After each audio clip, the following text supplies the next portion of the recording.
तो नमस्कार, एक बार फिर से आपका स्वागत है। ईसीसीआई द्वारा दिल्ली के लिव मेरिडियन होटल में द एजुकेशन कॉन्क्लेव 2025 का आयोजन किया गया है और मैं लगातार जो यहाँ पे गेस्ट पैनल में लोग आए हैं उनसे बातचीत कर रहा हूँ। एक बार मैं आपको छोटा सा इंट्रोडक्शन सर अपने दर्शकों के लिए चाहूँगा। मैं रत्नेश कुमार मिश्र, मैं सहायक निदेशक के रूप में केंद्रीय हिंदी निदेशालय उच्चतर शिक्षा विभाग शिक्षा मंत्रालय भारत सरकार में कार्यरत हूँ।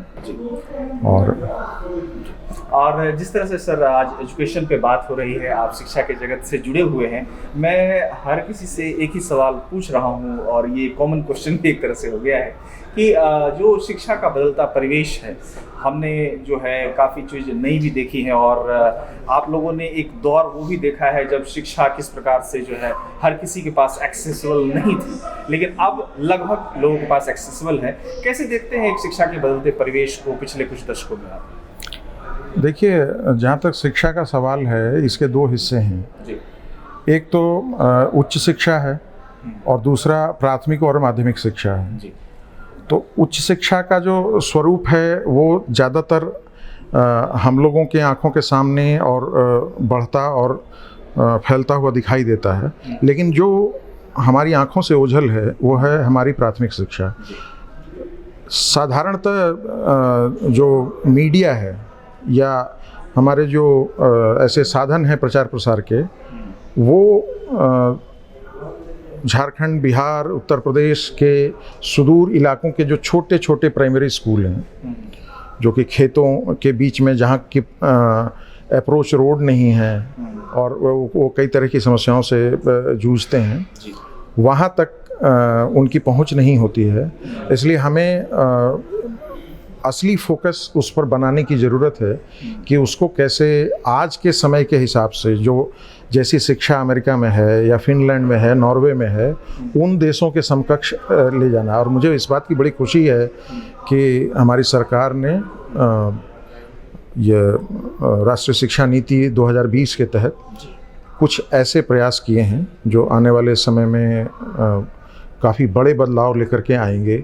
उसमें एक मातृभाषा में शिक्षा भी है ताकि गांव के बच्चे शिक्षा की मुख्य धारा में आ सकें। बिल्कुल। और जैसा कि आप हिंदी निदेशालय, आपने कहा हिंदी से जुड़े हुए हैं, मेरा एक सवाल हिंदी को लेकर भी है कि काफ़ी कुछ हिंदी में जो है प्रोग्रेस देखने को मिला है।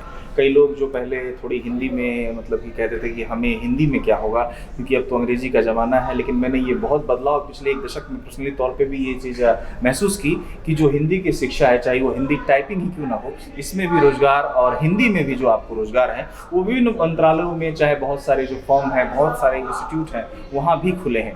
तो हिंदी के प्रोग्रेस को, मातृभाषा के प्रोग्रेस को हमें क्यों बनाए रखना ज़रूरी है और इसे कैसे एक जो है भारत इसको लेकर भी आगे बढ़ सकता है, क्योंकि कई बार इसको लेकर भी डिबेट होती है कि हम अपनी भाषा को ही भूलते जा रहे हैं। नहीं, भाषा को भूलते जा रहे हैं, ये हमारी कमजोरी जरूर है, लेकिन यह मानना कि हिंदी से विकास नहीं हो सकता, यह दरअसल हमारी उस उपनिवेश काल की सोच की देन है, एक प्रतिबिंब सा है। हाँ, जो कि एक कन्फाइनमेंट में, एक निश्चित सीमा में हमें सोचने के लिए बाध्य करता है। अब आप देखिए कि दुनिया में चीन है, फ्रांस है और रूस है, इनमें से किसी ने भी अपनी शिक्षा में अंग्रेजी को नहीं अपनाया है। लेकिन क्या इन देशों को कोई कह सकता है कि उन्होंने वैज्ञानिक उन्नति नहीं की? बहुत उन्नति की है। तो इसलिए ये समझ अब धीरे धीरे बदल रही है और वही मैंने जिक्र किया, हाँ, बहुत बदल रहे हैं और काफ़ी अच्छी बात। और कभी ये समझना कि हिंदी किसी तरह से वैश्विक स्तर पर हमारी पहुंच को बाधित करेगी, यह पुरानी सोच है। बिल्कुल पुरानी सोच और हमें बदलने की जरूरत है। और क्या कहेंगे ईसीसीआई को आज के इस कार्यक्रम के लिए? मैं तो मानवेंद्र जी को बधाई देता हूं कि एक ऐसे समय में शिक्षा पर इतनी अच्छी चर्चा और इतने सुनने वाले लोग, इतने बोलने वाले लोग इकट्ठा हुए हैं। यह संकेत करता है कि हम भीतर से परिवर्तन चाहते हैं और परिवर्तन लाने के लिए सतत प्रयत्नशील हैं। बहुत बहुत धन्यवाद आपका हमें कीमती समय देने के लिए, और मुझे पूरा विश्वास है कि आपकी कही गई बातों को जो हमारे दर्शक देख रहे हैं वो अपने जीवन में उतारेंगे भी, और खासकर हमारे युवाओं को आपकी बातों से प्रेरणा भी मिलेगी। बहुत बहुत धन्यवाद। देश विदेश की ताज़ा तरीन खबरों से अपडेट रहने के लिए आप हमारे चैनल को ज़रूर सब्सक्राइब करें और साथ ही बेल आइकन को भी ज़रूर दबाएं ताकि सभी खबरों से आप और आपके जानने वाले रह सके अपडेट।